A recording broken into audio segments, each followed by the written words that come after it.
할렐루야.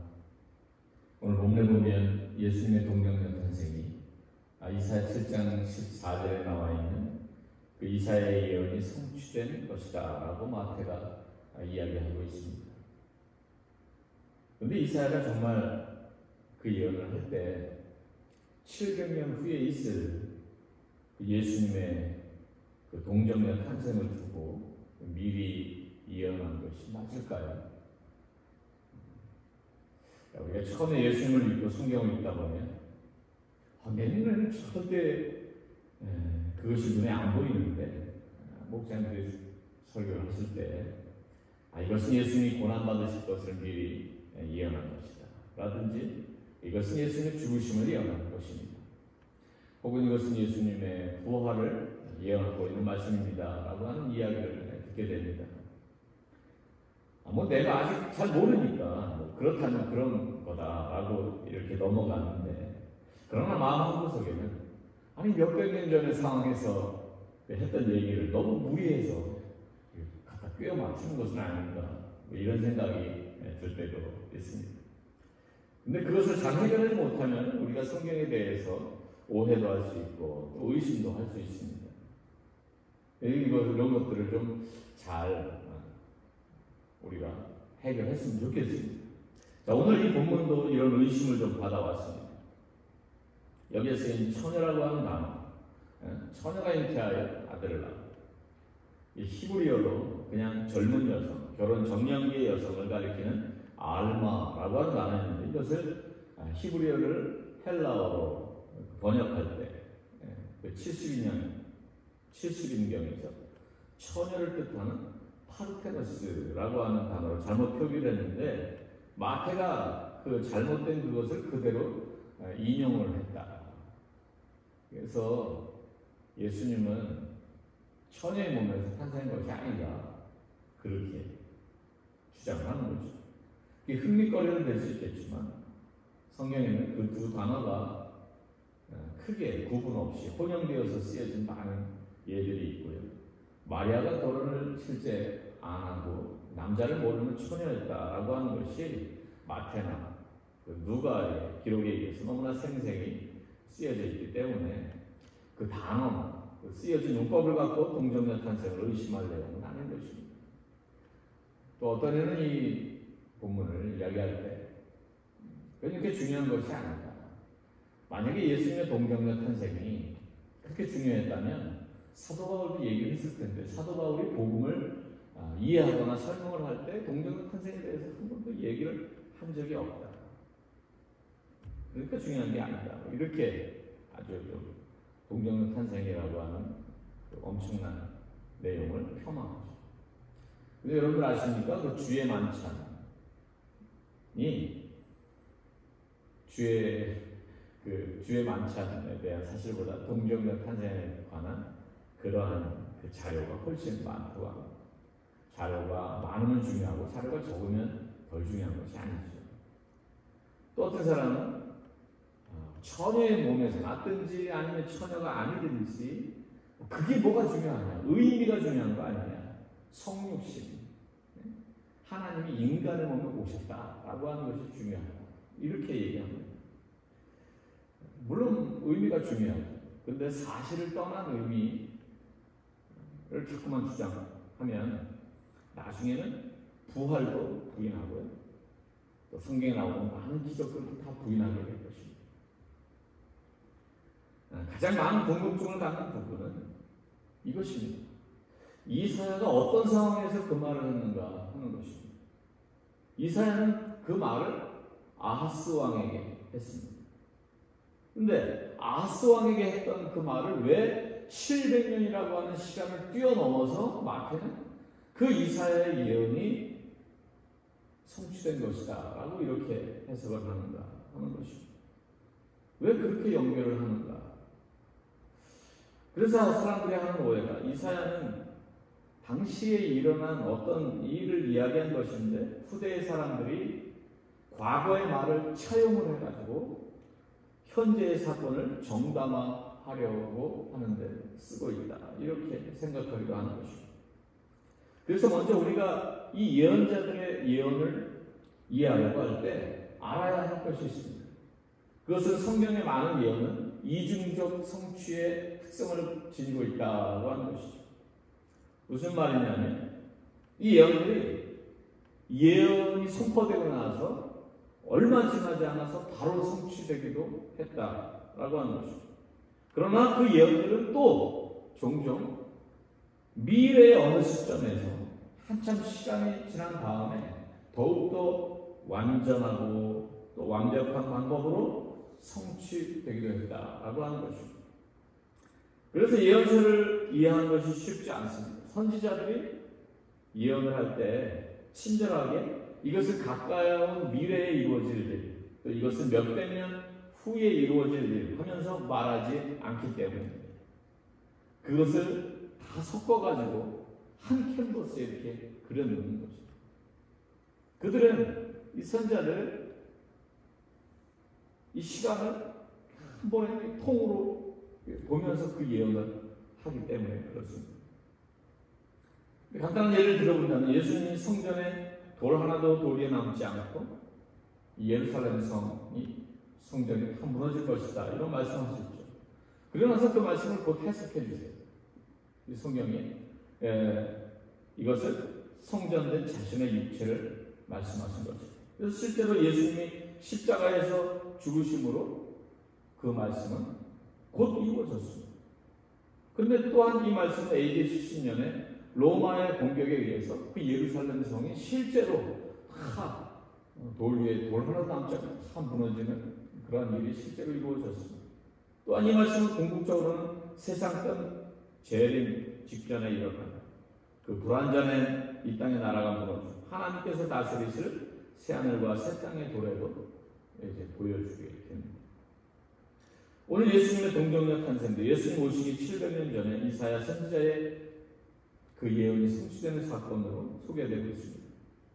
어떻게 소개되고 있습니까? 주의 사자가 나타나 요셉아 내 아내 마리아 데려오기를 무서워하지 마라.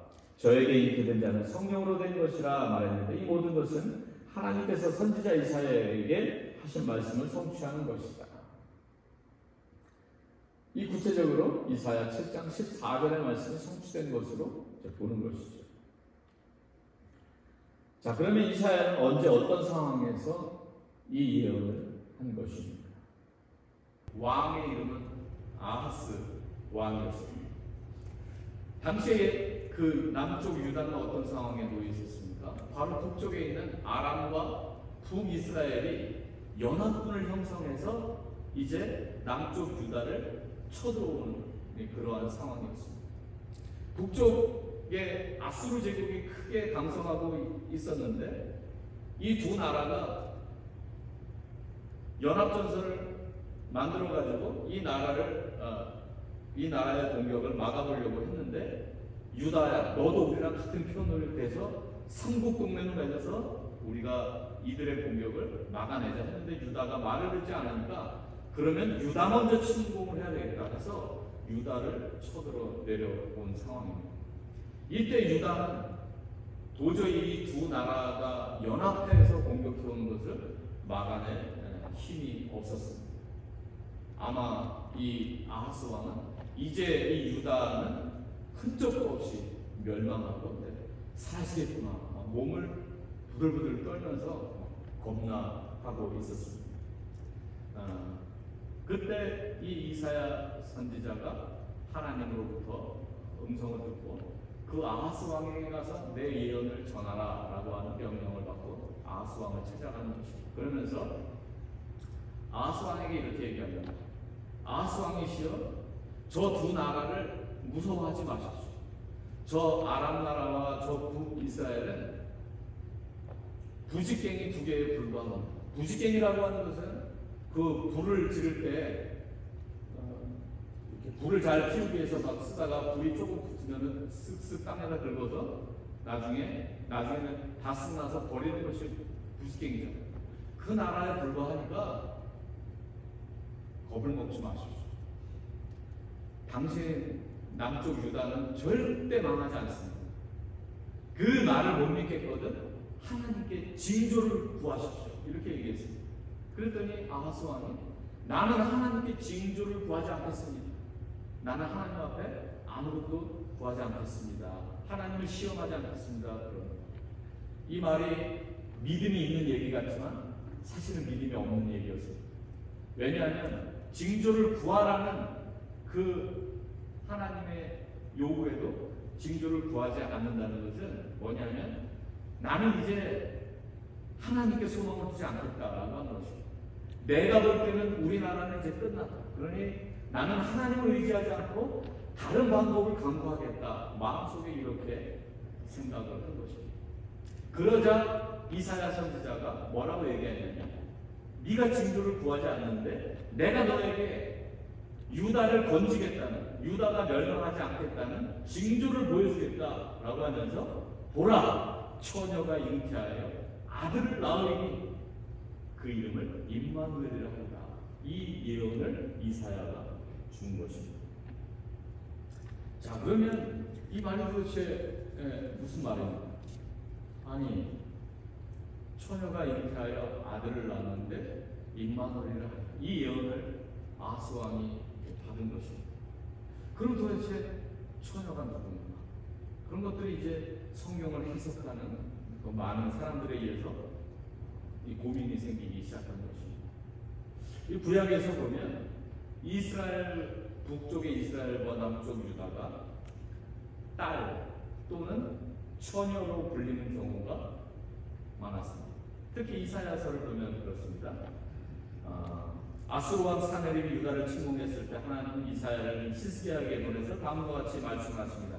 처녀 딸 시온아 너를 멸시하여.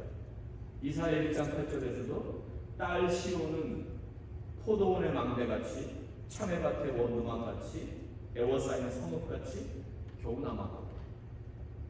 한편 예레미야 선지자도 미래에 있을 그 이스라엘의 회복을 내다보며 말하길 처녀 이스라엘아 내가 다시 너를 세우리니 내가 세움을 입을 것이요 이렇게 얘기합니다.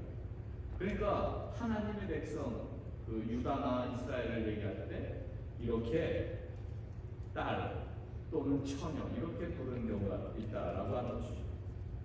그리고 또 성경을 읽다 보면 유다가 이렇게 아람이나 이스라엘의 동맹군에 의해서 공격받고 있는 이런 상황들을 전쟁을 통해서 그 나라가 이렇게 고통받고 있는 상황을 빗댈 때 임산부가 산고의 고통 가운데 있는 것에 이렇게 비유합니다. 지금 임신을 한 여자가 지금 아기를 낳으려고 막 고통스러워하면서 아파하는 그 광경에 이렇게 비유를 합니다. 참으로 이 구약에서 절망적이고 어려운 상황을 표현할 때는 근데 어떻게 표현하냐면 이렇게 임산부가 아기를 낳으려고 막 산고의 고통을 겪으면서 하는데 아기를 낳을 힘이 없도다 이렇게 묘사를 하는 거예요. 이사야 37장 3절에 보면 오늘은 환난과 책벌과 능욕의 날이라 아이를 낳으려 하나 해산할 힘이 없음 같도다. 이사야 26장 17절 18절에서 보면 여호와여 잉태한 여인이 산기가 임박하여 산고를 겪으며 부르짖음 같이 우리가 주 앞에서 그와 같으니 우리가 잉태하고 산고를 당했을지라도 바람을 낳은 것 같아서 땅에 구원을 베풀지 못하였고 세계의 거민을 출산하지 못하였나이다. 여기서 바람을 낳았다라고 하는 말은 해산에 실패했다라고 하는 것을 의미합니다. 이제 구원이 불가능해서 정말 절망적인 상황을 이야기하는 것입니다. 아기를 낳으려고 힘을 싹싹 고통만 겪다가 결국은 애 낳을 힘이 없어서 애 낳는데 실패했다라고 하는 것입니다. 자, 그런데 지금 유다가 처한 상황이 바로 그런 상황입니다. 지금 강대국들이 쳐들어와가지고 자기네가 이길 수 없고 막 힘들은데 그때 하나님이 이사야를 보내서 처녀가 잉태하여 아들을 낳으리니 그 이름을 임마누엘이라 하리라 이런 말씀을 주신 것입니다. 자, 그러면 아기를 낳는데 그 이름을 임마누엘이라 할 것이다. 그 임마누엘이라고 하는 뜻이 뭡니까? 하나님이 우리와 함께 계신다, 이런 뜻입니다. 다시 말하면 이 처녀 유다가 잉태하고 출산하는 일 모두가 하나님의 개입으로 말미암는 그런 특별한 일이 될 것이다 라고 하는 것입니다. 사람들이 생각할 수도 없고, 그리고 도저히 인간의 이성으로는 일어날 수 없는 놀라운 일들, 하나님이 하셨다고밖에는 고백할 수 없는 엄청난 일이 너희에게 일어날 것이다. 이것을 이사야 선지자가 그 아하스 왕에게, 그리고 유다 백성에게 이야기하고 있는 것입니다. 그래서 그 아이가 3살 정도가 되기 전에 너희를 쳐들어왔던 그 두 나라는 다 멸망할 것이다, 이런 것들을 예언한 거예요. 자, 그러면 중요한 것은 이제 이 예언을 들었던 그 아하스 왕과 그 유다 나라에 이렇게 하나님이 함께 하시는 사건, 하나님이 하셨다고밖에 고백할 수 없는 이런 놀라운 일이 역사 속에서 실제로 일어났는가, 우리가 그것이 중요합니다. 그런데 역대하 28장 5절에서 7절을 보면 그때 그 기적 같은 일이 일어났다라고 하는 것입니다. 바로 이 아하스 왕이 아람과 이스라엘의 공격을 받았을 때의 그때 내용입니다. 그때 어떤 일이 일어났냐면, 유다에서 그 북이스라엘이 쳐들어와가지고 유다에서 용사들을 하루에 12만 명이나 죽였습니다. 여러분, 지금 러시아하고 우크라이나하고 지금 전쟁을 치르고 있는데, 지금 러시아 군사가 뉴스에 의하면 15,000명이 전사했다, 막 그런 얘기들도 막 나오고 그러죠. 근데 12만 명이 죽었대요. 엄청난 큰 싸움 아닙니까? 그리고 이스라엘 군대가 그 남쪽 유다의 사람들을, 아내들과 아이들까지 합쳐서 무려 20만 명이나 사로잡아 갔다, 이렇게 나오고 있습니다. 여러분, 20만 명을 사로잡아서 끌고 갔다라고 합니다. 물건도 많이 약탈해가지고 사마리아로 가져갔습니다. 근데 그때 이게 실제로 일어난 일인데, 사마리아의 오뎃이라고 하는 하나님의 예언자가 있었습니다.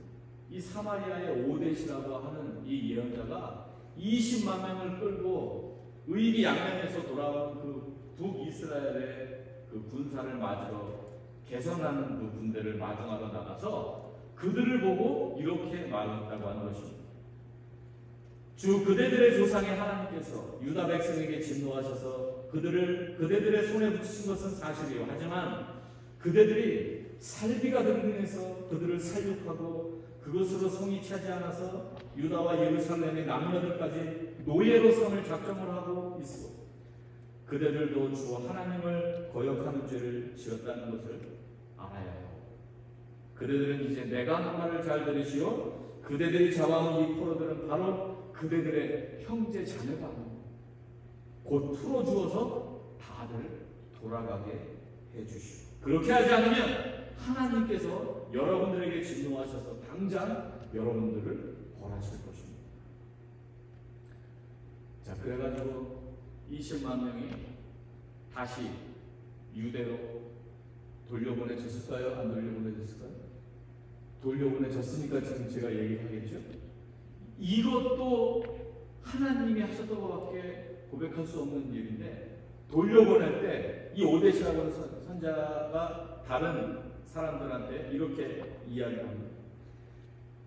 그들을 20만 명을 그대로 그냥 빈손으로 집으로 돌려보내면 안 됩니다.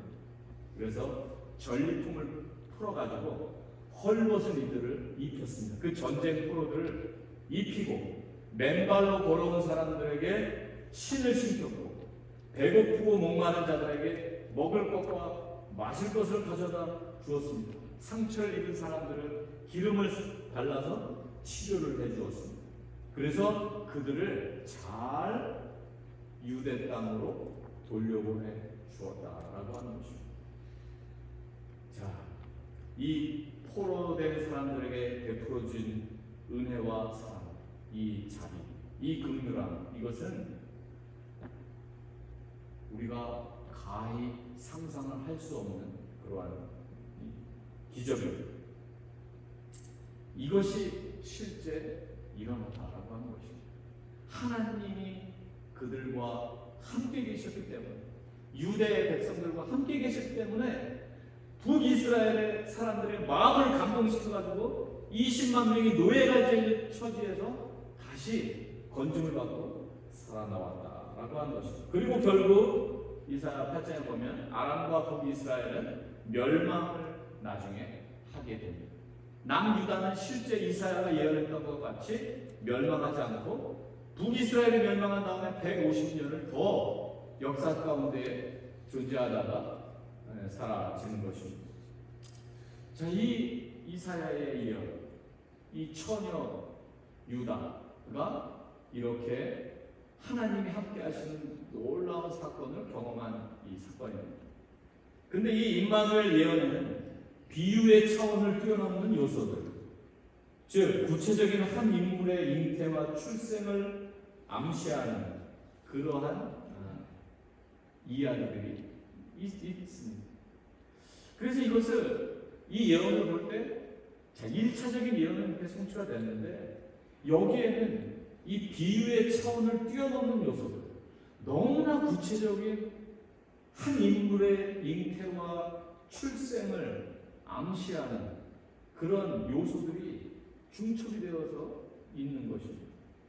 한 여인의 잉태, 그리고 한 여인의 출생이, 한 아이의 출생이 너무나 구체적으로 생생하게 언급이 되어 있는 것입니다. 그래서 이 예언이 도대체 뭘까라고 오랫동안 생각해 왔는데 700년의 시간이 흐른 다음에 이 앞에 것은 이루어졌는데 700년의 시간이 흐른 다음에 처녀 마리아가 아기를 잉태해서 그 아기가 예수님이 태어나는데 그 예수님이 태어나서 하시게 될 일, 그 예수님의 이름은 임마누엘이라 합니다. 하나님이 우리와 함께 계십니다. 그 아기 예수님이 인간의 몸으로 들어오셨어요. 하나님이 성령으로 한 여인을 잉태케 하셔가지고 하나님이 직접 이 땅에 오실 사건이 되는 것입니다. 이것이 바로 하나님이 이 땅에 오신 그 성육신의 사건, 동정녀 탄생, 이것이 우리에게 벌어진 일이다라고 하는 것입니다. 이 아람과 북이스라엘 연합군보다 더 무서운 죄와 사망과 이 세상의 세력으로부터 인류를 구원하시고자 하나님께서 계획하신 이 놀라운 일이 바로 처녀의 몸에서 죄와 상관없는, 죄성을 가지지 않는 100% 하나님, 100% 인성을 가지신 그 아기가 태어나게 하셔서 그 아기를 구원자로 삼아서 죄와 사망에 눌려있는 이 땅의 모든 백성들을 구원하시고자 하는 하나님의 놀라운 계획이 이렇게 역사 가운데서 완벽하게 성취되었다라고 하는 것입니다. 할렐루야. 여러분, 그러면 바로 이 예수님이 동정녀로 몸에서 탄생하셨다라고 하는 이것이 지금 2022년을 살고 있는 저와 여러분들에게 어떤 의미가 있겠습니까? 이 사실이 우리에게 어떤 힘을 줍니까? 그것은 바로 예수님보다 700년 전에 살았던 그 시대, 남쪽 유다의 그 풍전등화 같은 그러한 상황에서도 하나님이 함께 하셔서 남유다를 멸망치 않고 20만 명이 다시 살아서 돌아온 놀라운 역사가 일어나게 하셨고, 또 700년이 지난 다음에 예수님 시대에 아기 예수를 구세주로 탄생하셔서 모든 인류를 구원하신 그 하나님, 어제나 오늘이나 영원토록 동일하신 분으로 저와 여러분들의 구세주로 계시다라고 하는 사실입니다. 우리의 삶을 돌아볼 때에 내 힘으로는 도저히 할 수 없는 일들, 내 이성으로는 이것을 도저히 풀 수 없고, 내 감정으로는 도저히 용서할 수 없고 사랑할 수 없는 많은 관계 속에서의 갈등들, 그리고 내 의지와 내 능력과 내가 가진 것으로는 감당할 수 없는 이 세상의 많은 문제들. 그러나 우리 예수님께서, 우리 하나님께서 우리와 함께 하신다. 임마누엘, 하나님이 우리와 함께 하신다. 어제나 오늘이나 영원토록 동일하신 하나님께서 오늘도 저와 여러분들과 함께 하시고 저와 여러분들을 돌보시고 계시다는 사실, 그 예수 그리스도가 우리와 함께 동행하고 계신다라고 하는 사실이 오늘 우리에게는 큰 힘이고 능력이 되는 것입니다. 생각할 수 없고 꿈에서도 이루어지기 힘들었던 그 기적적인 일들을 이루신 하나님께서 오늘 살고 있는 저와 여러분들을 삶의 현장 가운데서 이 일들을 이루실 수 있는 능하신 분, 전능하신 분으로 역사하실 것을 믿습니다. 우리 힘을 얻고 우리 동정녀 탄생으로 모든 이혼을 성취하시고 이 땅에 오셔서 우리와 함께 계신 그 예수님과 늘 동행하시는 저와 여러분들 되시기를 주님의 이름으로 축원합니다. 기도하겠습니다.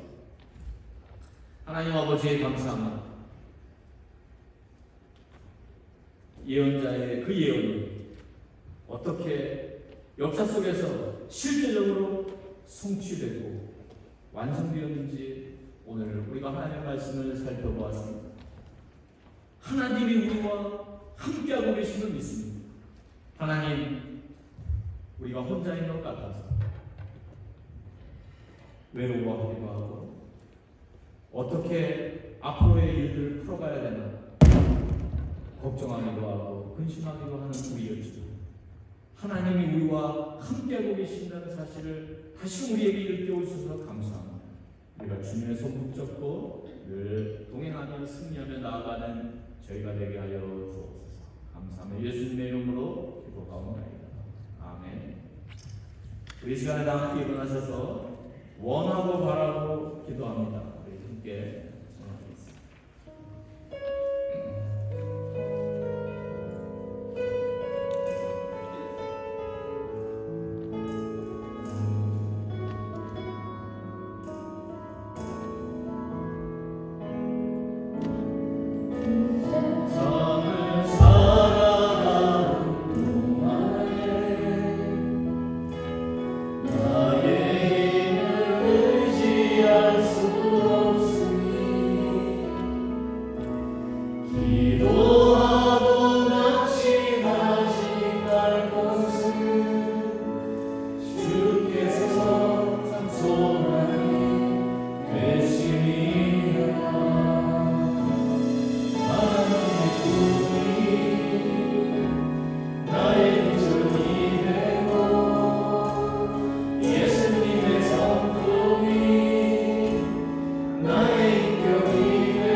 함께 기도하겠습니다.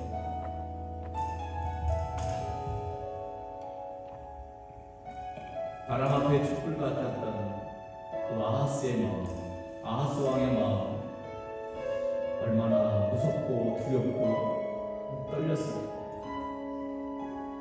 하나님께서 선지자를 통해서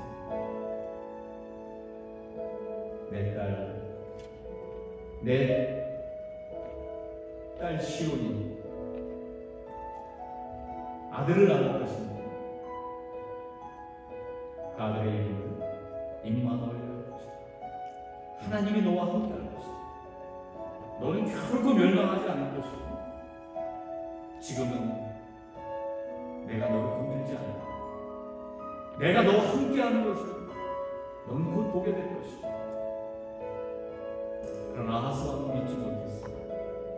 그러나 하나님은 말씀하신 것을 이루시고 그 20만 명이나 되는 그 전쟁 포로들을 오히려 환대를 받고 다시 고향으로 돌아오도록 하셨습니다. 그리고 그 하나님께서는 700년의 시간이 지난 후에 우리의 인류에게 동정녀 마리아를 통해서 아기 예수를 보내십니다. 우리를 죄와 사망에서, 죽음의 권세에서 우리를 구원시켜 주셨습니다. 그 하나님 지금도 우리와 함께 하십니다. 이 시간 우리가 함께 기도할 때, 하나님, 제가 저의 이 좁은 안목으로, 좁은 시야로 하나님의 능력을 지향하지는 않았는지, 내가 할 수 없으면 하나님도 할 수 없으시다고 내가 그렇게 믿음 없는 소리를 하고 지내지는 않았는지, 하나님이 하시지 않고는 도저히 일어날 수 없는 일, 하나님이 하셨다고밖에 고백할 수 없는 이 놀라운 일들이 오늘 이 21세기 그리고 우리의 삶의 현장에도 일어날 수 있는 것을 우리가 믿습니다. 하나님 아버지, 오늘 제가 제 연약한 이 두 손을 주님의 앞에 높이 올리고, 하나님께서 제 삶에, 제 가정에 함께 하여 주시옵소서. 하나님이 나와 함께 하시는 그 증거를 아버지 보여주시옵소서. 저를 일으켜 주시고 제가 다시 한번 믿음으로 우뚝 서게 하시고, 하나님께서 사실 놀라운 일들을 기대하는 그런 믿음의 자녀로 하나님 앞에 서게 해주시옵소서. 우리 다 같이 한번 통성으로 하나님 앞에 여러분의 한계를 그대로 내어드립니다. 하나님 나와 함께 하십니다. 우리 믿음의 고백을 주 앞에 드리는 기도를 드리도록 하겠습니다. 다 함께 기도하겠습니다. 하나님 아버지, 감사합니다. 아버지, 어떤 처녀가 잉타에서 아들을 낳을 수 있겠습니까? 하나님, 도저히 불가능한데, 생물학적으로 불가능하고 의학적으로 불가능하고 그 어떤 방법을 갖고 있고 도저히 일어날 수 없는 일을 하나님께서 하나님 아버지, 우리가 전능히 하나님을 믿습니다. 아버지 하나님, 하나님의 능력이시고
인간의 감정과 의지로 감당할 수 없는 일들, 이 시간에 하나님 앞에 그대로 내어놓고 기도하고, 하나님, 많은 성도들이 육체의 질병을 안고 살아가는, 하나님께서 여호와 라파 되셔서 우리를 치료하는 여호와임을 하셔서 하나님, 육체적으로 아파하고 힘들어하는 성도들을 찾아가셔서 저들의 모든 병의 근원을 말려주시고 치료의 하나님으로 역사하여 주시옵소서. 하나님 아버지, 많은 사람들의 마음이 해결되지 못한 그런 부정적인 마음 쓴뿌리들로 인하여 우울하고 괴롭고 아버지 여러 가지 정신적인 장애로 힘들어하는 이들이 있습니다. 하나님 아버지, 모든 어둠의 영들, 모든 우울의 영들 성령께서 크보라 해주시고 우리 안에 온전히 밝은 영, 긍정적인 영으로 가득 찰 수 있도록 하나님 역사하여 주옵소서. 하나님은 하실 수 있는 것입니다. 아버지 하나님, 우리는 할 수 없지만 하나님은 모든 것이 가능하십니다. 우리의 가정에, 우리의 삶의 현장에 있는 모든 불가능한 것들, 우리가 아버지 초절히 하는 것이 아니라 하나님 앞에 기도의 제목을 가지고 나와 하나님이 하셨던 것 같게 고백하시고 놀라운 간증거리들을 많이 만들어내는 주님과 되게 하여 주시옵소서. 하나님 아버지, 이제 또 새로운 한 달이 시작되는 새로운 한 달 하나님께서 함께 해주시고 아버지, 우리가 모두 믿음으로 하나님 주신 삶의 현장에서 승리의 계단을 볼 수 있도록 하나님 역사하여 주시옵소서. 지금 우리 주 예수 그리스도의 은혜와 하나님 아버지의 원하신 사랑하신 성령님의 위로부 동역사 함께 하시고 하나님이 우리와 함께하고 계심을 믿기에 그 신앙으로 모든 것을 극복하고 이기며 믿음의 노래를 부를 것을 다짐하며 돌아가는 우리 사랑하는 성도들을 머리로 지금부터 영원토록 함께 하시기를 간절히 축원하옵나이다. 아멘.